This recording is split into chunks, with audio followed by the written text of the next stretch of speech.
I pulled into my driveway that morning expecting silence, just the usual quiet of my suburban street. But something felt off the second I got out of the truck. There she was, HOA Karen, standing in my garage like she owned the place, her arms crossed, sunglasses perched on her nose, clipboard in hand. My stomach sank.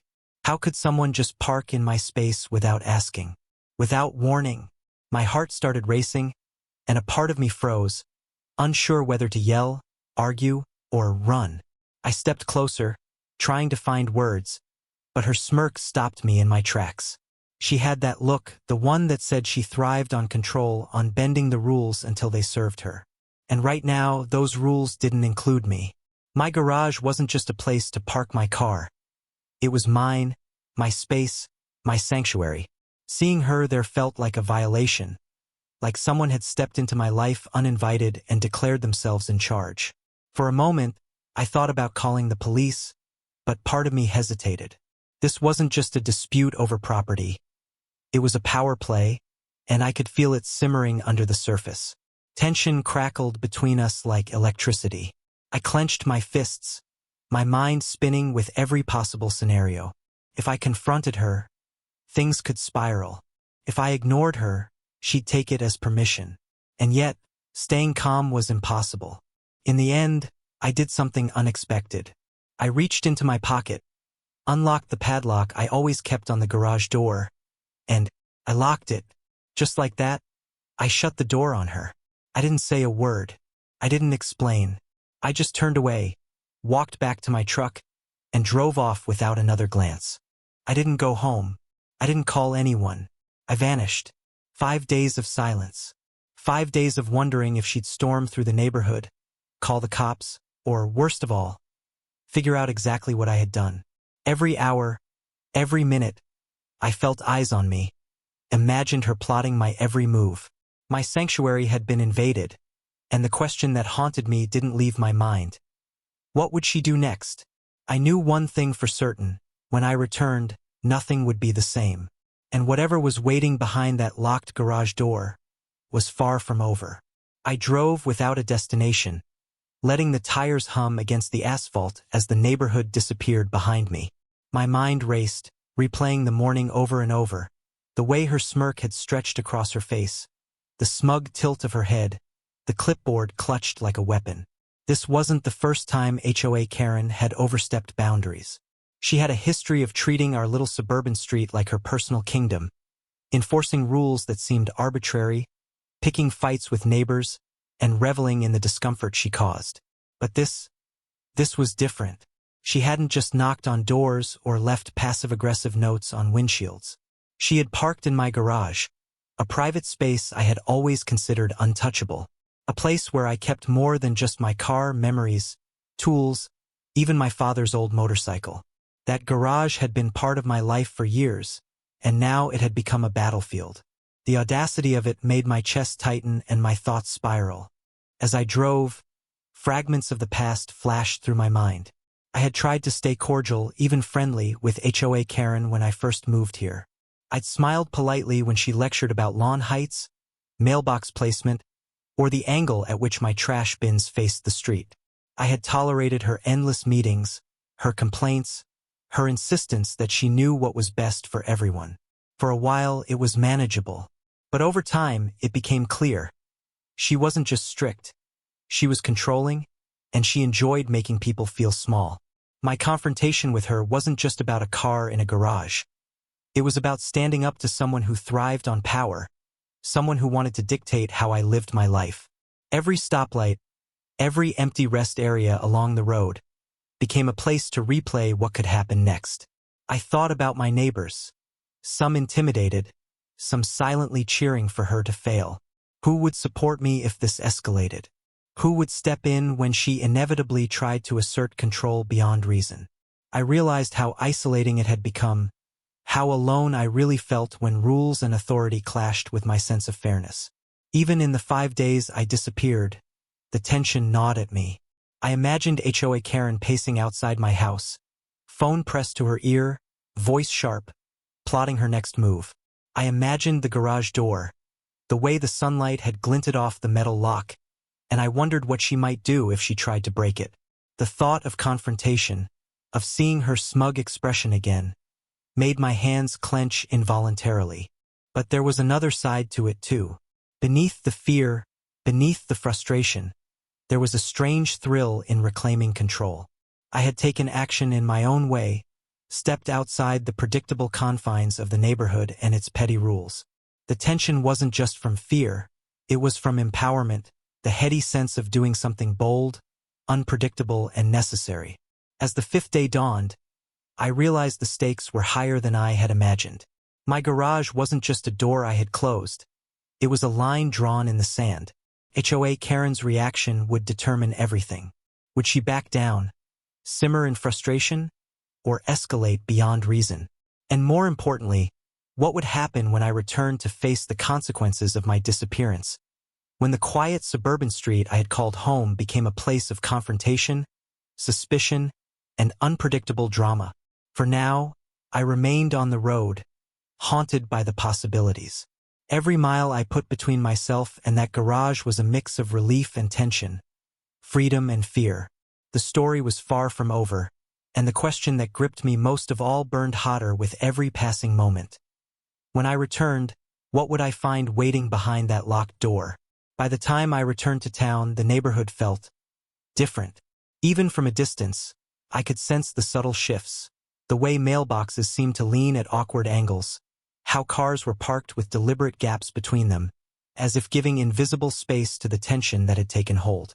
I pulled onto my street cautiously, eyes scanning for any sign of HOA Karen. Her influence had always been quiet but undeniable. And now, after 5 days of absence, I felt like a trespasser in my own home.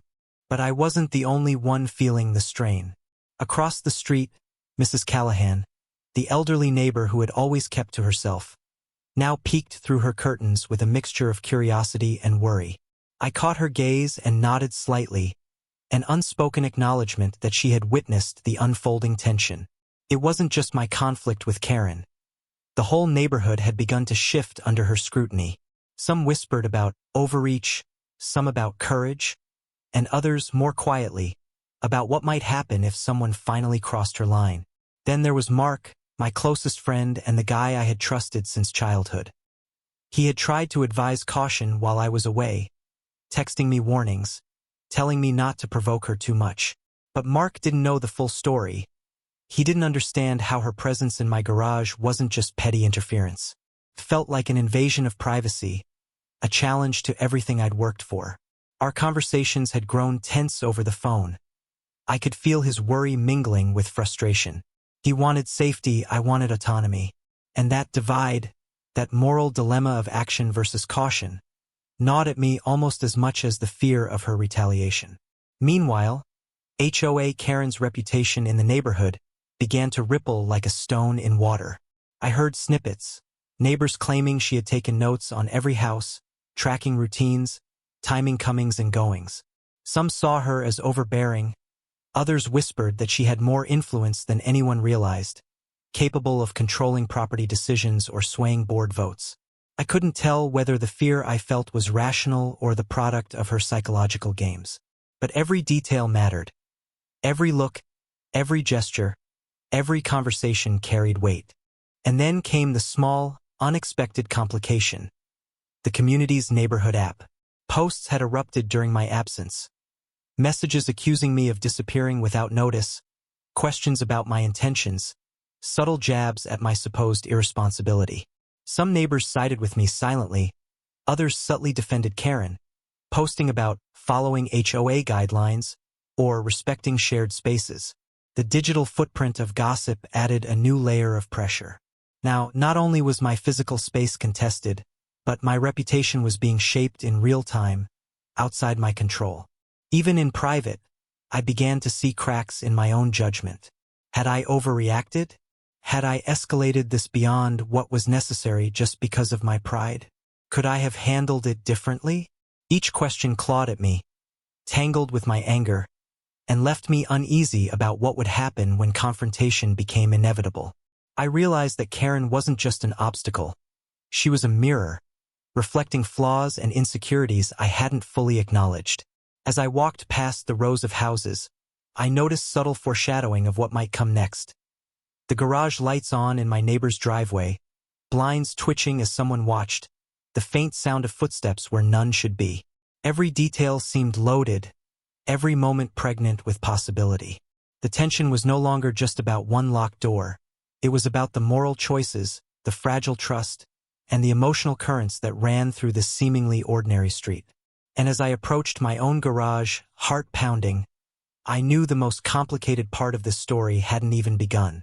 What awaited me behind that locked door wasn't just Karen, or even the garage. It was the tangled web of neighborly politics, secrets, and emotions that had grown quietly while I was gone. And I couldn't yet see which thread would unravel first. The street was quiet, but the silence felt heavy, almost suffocating. Every step I took toward my house was measured, cautious. My heart hammered against my ribs. Each time a branch scraped the pavement, my body jumped.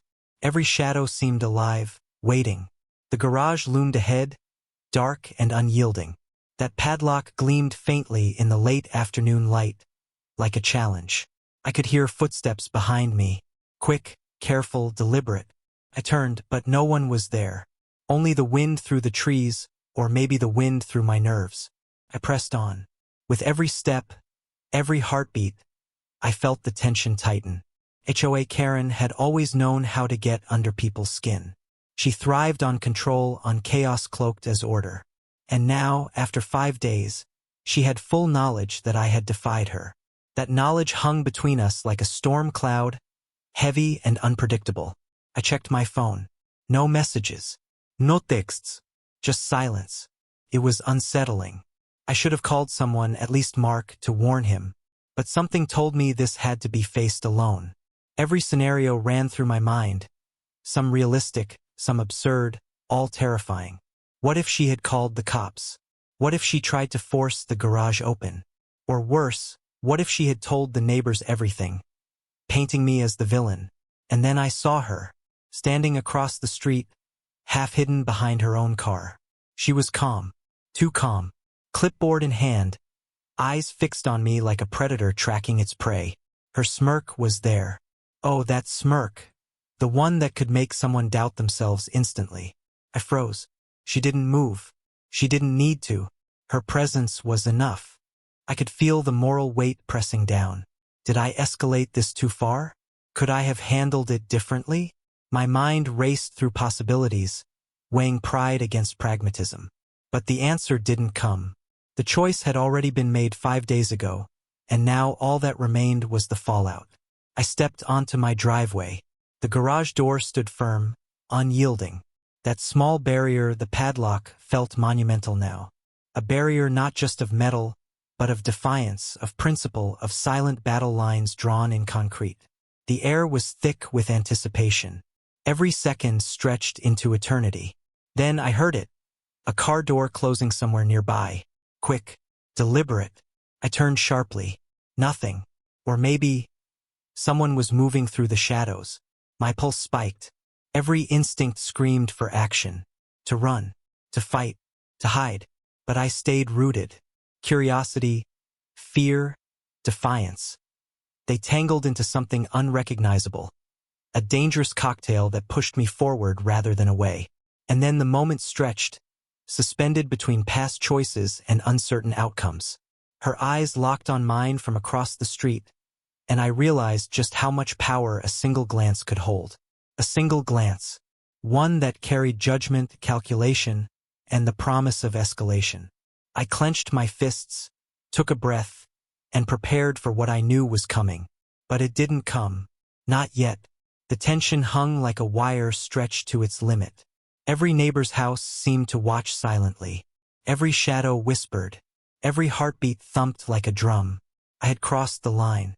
She knew it. I knew it. And neither of us could turn back. The padlock gleamed in the late light, unbroken, unyielding. And somewhere, deep inside, I knew one small movement, one decision would set everything in motion. What would happen when that moment finally arrived? I didn't know, and that uncertainty was worse than fear. The street held its breath. So did I. I took a cautious step closer to the garage, every muscle tense, when my phone buzzed. A message from Mark. Check the cameras. Now. My stomach dropped. Cameras? The thought had never crossed my mind until now. I fumbled for my phone, swiping open the neighborhood security app. The live feed popped up, and what I saw made my blood run cold. There she was, HOA Karen, but not alone. Behind her, someone else lingered in the shadows. Someone I hadn't expected.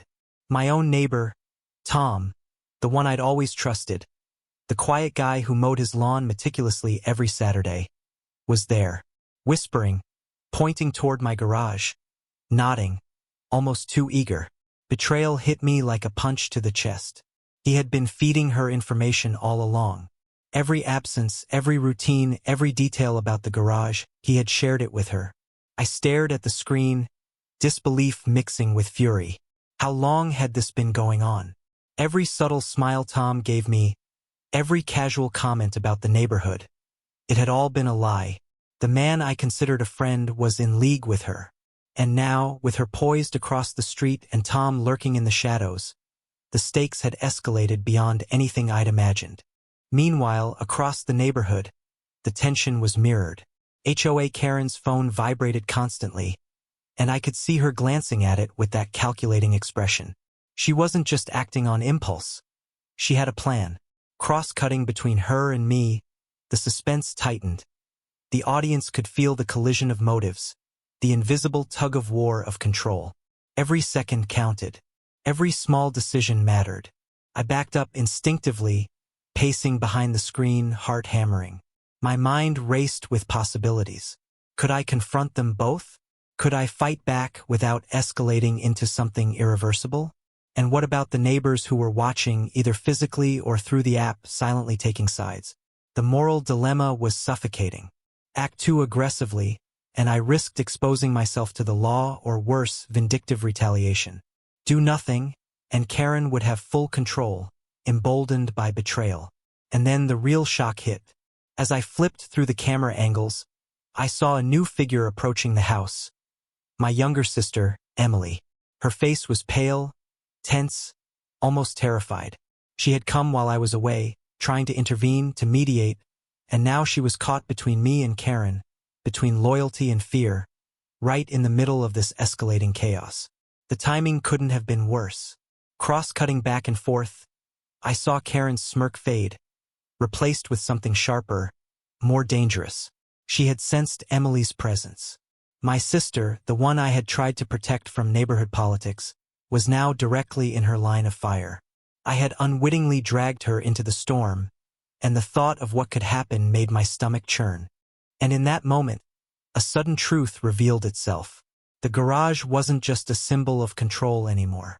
It was the nexus of every betrayal, every secret, every tension that had quietly built up in the neighborhood. What I had thought was just a minor conflict over property had evolved into a web of alliances, rivalries, and calculated moves I hadn't anticipated. My sanctuary, my private space, had become the focal point for everyone's hidden agendas. I realized then that nothing would ever be simple again.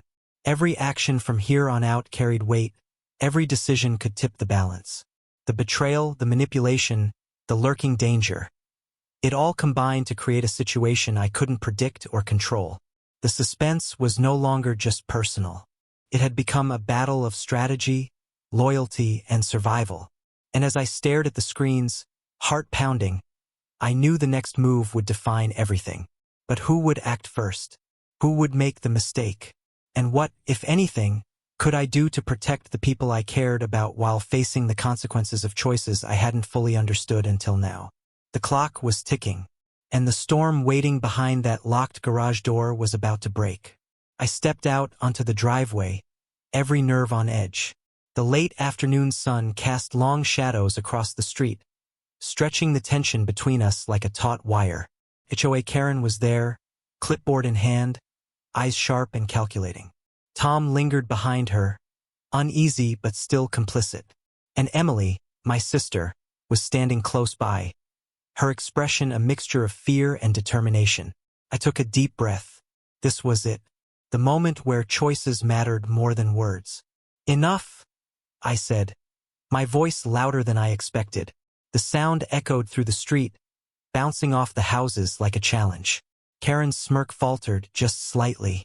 She hadn't expected confrontation, at least not this calmly, not this directly. I locked eyes with Tom. I trusted you, I said, my voice tight with betrayal.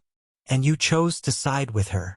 His shoulders slumped, guilt washing over him. I didn't know what else to do, he mumbled, almost pleading. That was the moment the moral stakes shifted. He wasn't evil, just caught in the web she had spun so carefully. Karen stepped forward, confident, ready to push the confrontation into chaos. You shouldn't have vanished, she said, her tone sharp. You created a problem, and now I'm fixing it. I could see the calculation in her eyes, the expectation that I would back down, that fear would control me. But I had a plan. I reached into my pocket and held up my phone, streaming the neighborhood cameras live. Every neighbor could see the truth unfold. The smirks, the whispers, the movements, the alliances. Karen's carefully curated image of authority began to crumble under the light of exposure.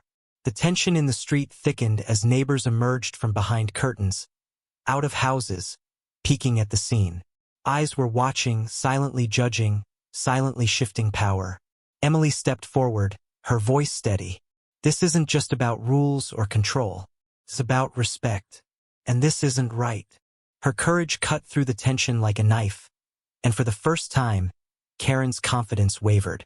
She realized the neighborhood wasn't blind, wasn't silent. The padlock on the garage gleamed behind me. A symbol of defiance, yes, but also of ownership, boundaries, and self-respect. I unlocked it, stepping toward the door. Inside, I had hidden notes, evidence of HOA overreach, recordings of complaints she had manipulated, and a record of Tom's involvement. The room, once a battleground of secrecy and control, became a place of revelation. Karen's face twisted with disbelief as I calmly laid everything out. She had expected fear. She had expected compliance. Instead, she faced clarity, accountability, and the scrutiny of the whole neighborhood. For the first time, she faltered not just as an authority figure, but as a person confronted with her own choices. And then, the twist. As I finished, my phone buzzed again. A message from an unknown number. Check the back fence. Now, my heart sank. I went around the side, expecting another threat. But instead, I found a small envelope, addressed to me, with the initials KC. I opened it. Inside was a key and a note. Not everything is what it seems. Some doors open for reasons you haven't discovered yet. Karen watched silently as I held the key, confusion and frustration on her face. Emily touched my arm, whispering, "Looks like the story isn't over," and she was right. Even though the immediate confrontation was resolved, truth had surfaced, alliances exposed, moral stakes clarified. There was a lingering sense of mystery, a subtle reminder that control and chaos were never far apart, and that in every neighborhood, in every house, there were secrets waiting just behind locked doors. I looked at the garage one last time, the key glinting in my hand. It wasn't just a door anymore. It was a choice, a revelation, and a challenge to face whatever came next. Karen's reign of fear had ended, but the story, the tension, and the mysteries had not. And as I stepped back, breathing in the crisp evening air, I realized the real battle wasn't over rules or garages. It was over trust, courage, and the strength to stand firm, even when the world was watching. The neighborhood was quieter the next morning, but not in the same way it had been before. There was a new awareness in the air, a subtle shift in the way neighbors moved, glanced at each other, and spoke. It wasn't tension anymore. It was a cautious respect, born from seeing truths laid bare, from realizing that boundaries and choices mattered, and that even small acts of courage could ripple through a community. I stood on my driveway, looking at the garage, the padlock now open and the key from the mysterious note safely in my pocket. Emily was beside me, her eyes reflecting relief and pride. We didn't need to speak. The shared experience had said it all. Even Tom, once complicit in Karen's schemes, approached quietly. His expression held guilt but also a willingness to make amends. There were apologies, tentative but genuine, and it was clear he understood the gravity of loyalty and trust. As for HOA Karen, she had retreated into her house, quiet for the first time in weeks. Her authority had been challenged, her control exposed, and the neighborhood had witnessed the consequences. I didn't need to gloat, and I didn't. Watching her step back, I realized that victory wasn't about humiliation. It was about reclaiming space, boundaries, and dignity. That lesson felt heavier, more satisfying than any argument or confrontation could ever have been. I walked around my property, taking in the familiar sights, the garage, the yard, the houses across the street. Everything looked the same, yet nothing felt the same.